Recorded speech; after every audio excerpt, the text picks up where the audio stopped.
Mes amis, bonjour. Je voulais vous parler de pas grand-chose. En fait, j'ai pas grand-chose à dire, si ce n'est que aujourd'hui, c'est un jour particulier parce que je n'ai rien à dire. Et en fait, quand on n'a rien à dire, c'est souvent qu'on a beaucoup de choses à dire. Parce que le fait de trouver ces mots, ça veut dire qu'il y a quelque chose à révéler qui est caché en soi. Donc, qu'est-ce que j'ai à dire? Je le découvrirai à force de parler dans cette vidéo. Tout d'abord, il y a quelque temps, j'ai fait une interview pour Énergie 12. Elle s'est très bien passée. J'ai chanté à la cappella Le Croissant. J'ai parlé de ma manière d'être mis dans la musique, comment j'ai été mis dans la musique. J'ai expliqué en fait plein de choses et vous le verrez en courant février sur Énergie 12. Vous verrez cette interview et vous découvrirez que c'est intéressant cette interview, qu'elle s'est très bien passée et sur la télévision française, vous verrez que c'était incroyable. En tout cas, j'ai des concerts de prévus pour la Vendée, pour la Belgique et pour Lyon. Je ne sais pas exactement quand ils vont se produire ni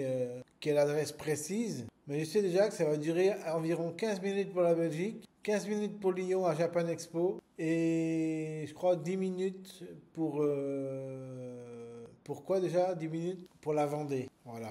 Donc vous vous rendez compte que j'ai réussi quand même à me mettre en route pour faire des concerts, même s'ils sont courts. 15 minutes c'est quand même court, mais c'est quand même long. Parce qu'il faut enchaîner les chansons, c'est pas rien. Donc je suis vraiment fier de moi d'avoir osé franchir le cap. Bon, j'ai pas encore fait les concerts, donc je sais pas ce que ça va donner. Mais normalement ça devrait bien le faire, j'espère que ça va bien se passer. Souhaitez-moi le meilleur. Et voilà, et on est parti pour faire des concerts. Et en plus, c'est rémunéré pour moi, parce qu'évidemment, quand on fait des concerts, les partenariats avec ceux qui nous proposent des concerts nous rémunèrent. Donc on est rémunéré pour ça, et ça fait plaisir, ça fait qu'on ne travaille pas pour rien. Et c'est très bien. Il faut valoriser le travail, hein, les travaux. Quand on fait des travaux, si on ne les valorise pas, ça ne sert à rien de travailler, en fait. Donc le fait de faire des concerts, c'est un travail comme un autre, et ça mérite rémunération, c'est normal. Même si ce n'est pas des rémunérations exorbitantes, on est quand même rémunéré presque à un prix de SMIC, ou je ne sais pas combien exactement, mais en tout cas c'est intéressant. Donc voilà. Je voulais vous parler maintenant d'autre chose. En fait, j'ai constaté que j'étais imperméable à la critique négative. Et complètement imperméable. C'est-à-dire qu'en fait, il y avait une période dans ma vie, quand j'ai commencé à faire des vidéos sur YouTube, où la moindre critique m'abattait. J'étais abattu. J'étais triste et déprimé. J'avais plus envie de faire de vidéos pendant au moins une semaine, voire 2 semaines des fois. Et j'étais triste des critiques. Et bien je me suis rendu compte que depuis quelques semaines, quand les critiques sont négatives, j'ai le réflexe de les supprimer, parfois même de bloquer la personne, parce que c'est même pas que je suis triste de voir ces commentaires, je me dis juste, ce commentaire est tellement inapproprié, tellement négatif, tellement non motivant pour la personne, c'est-à-dire pour moi, qu'il va même démotiver ma communauté. Ma communauté qui va lire ce message, elle va se dire, ah bah ouais, il a peut-être raison finalement. Finalement, ça vaut rien ce qu'il a fait. C'est nul, etc., etc. Alors ils vont commencer à avoir le doute, etc. Moi, j'ai pas envie que ma communauté ait le moindre doute. Je veux que ma communauté soit heureuse de me voir évoluer dans mon domaine et voient des commentaires qui sont la plupart du temps positifs. C'est pas que je veux que ce soit aseptisé forcément. Je sais que des fois, je peux rien faire. Quand il y a par exemple des milliers de commentaires, je vais pas pouvoir supprimer tous les commentaires négatifs. Mais moi, idéalement, c'est ce que j'aimerais. J'aimerais que la plupart des commentaires négatifs soient supprimés. Alors pourquoi j'aimerais ça? Parce que je veux que ce soit un monde joyeux. Je veux que ma communauté soit resplendissante. Je veux un monde de paradis pour ma communauté. Et je ne veux pas que ma communauté ait affaire à des hurluberlus, je sais pas comment on dit ça, des gens méchants, des gens mal intentionnés, des gens négatifs, des gens déprimés qui nous dépriment avec leurs commentaires néfastes. Ça, je ne veux pas de ça pour ma communauté. C'est pour ça que je supprime les messages. Dès que moi j'envoie un, je le supprime. Ça, le message, il passe par une oreille et il ressort par l'autre.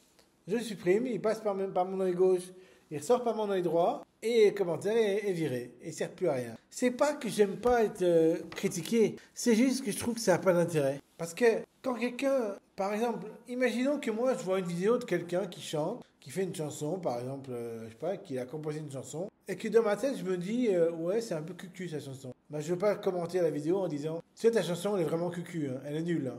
Jamais je ferais ça. À quoi ça me servirait d'aller critiquer une chanson que j'aime pas? Ça me sert à rien moi personnellement. Je me dis de toute façon la personne si elle l'a fait c'est qu'elle aime bien.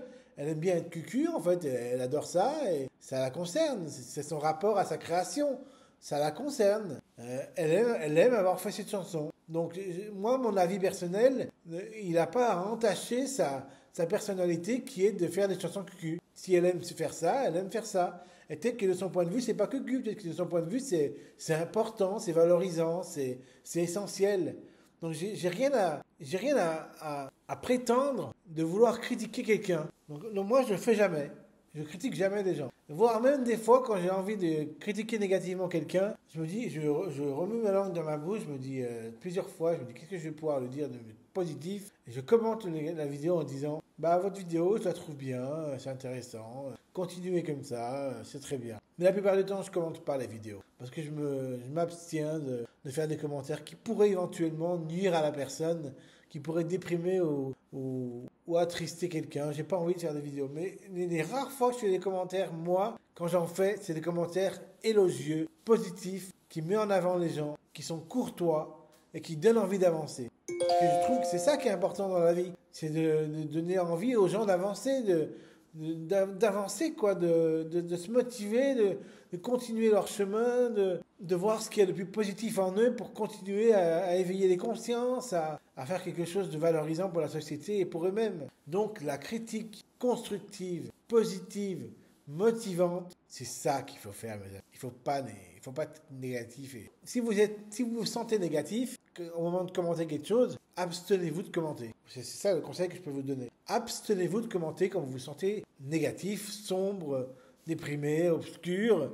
Ça sert à quoi de déverser votre haine sur les réseaux sociaux? Ça sert à rien. Ça n'a pas d'intérêt. Si vous voulez un monde paradisiaque, un monde positif, un monde où seule la motivation domine, un monde où seule la créativité, la positivité domine, il faut vous abstenir d'être négatif quand vous êtes négatif. Il faut que vous vous contrôliez, mes amis. Contrôlez-vous, maîtrisez-vous. Si vous avez quelque chose de négatif à dire, abstenez-vous de le dire. Ou alors prenez un papier, écrivez-le sur un papier, ce que vous avez à dire de négatif, et à la fin que vous avez écrit votre papier, vous le brûlez avec un briquet. C'est ça qu'on appelle exorciser le mal. Vous faites sortir le mal de vous-même et vous le brûlez. Pour pas qu'il fasse du tort aux autres, vous le brûlez, vous le supprimez, vous l'écrabouillez. Et après, constructivez votre commentaire positif au lieu d'être négatif. Donc, j'espère que vous avez bien compris ce que je voulais vous dire cette vidéo. Voilà, j'espère que cette vidéo vous aura plu.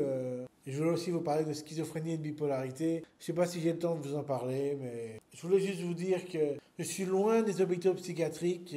J'ai plus envie d'y aller. À chaque fois que je suis fatigué, que j'ai mal dormi, ou que j'ai trop programmé, ou je sens que je suis un peu délirant, et ben le soir même, je prends un peu plus de cachet pour dormir et je me reconstruis, je me reconstitue. Le soir, je dors plus. Le matin, je suis fatigué. Bon, bah oui, je suis fatigué. Mais au moins, je suis pas délirant. La schizophrénie touche surtout les gens qui dorment plus. En tout cas, moi, c'est ce que ça fait. Quand on dort de moins en moins, ça touche, le délire touche le cerveau quand on dort de moins en moins. Donc, il faut vraiment constituer un bon sommeil pour avoir le cerveau sain et sobre, pour ne pas être malade. Parce que quand on dort peu, la schizophrénie confond le rêve et le réel. C'est pour ça que quand on dort peu, le rêve de ce qu'on dort peu se confond au réel. Et du coup, il y a une sorte de confusion entre la réalité et le rêve. Et c'est ça qui donne la schizophrénie. J'avais remarqué ça. Et je voulais juste vous le dire dans cette vidéo.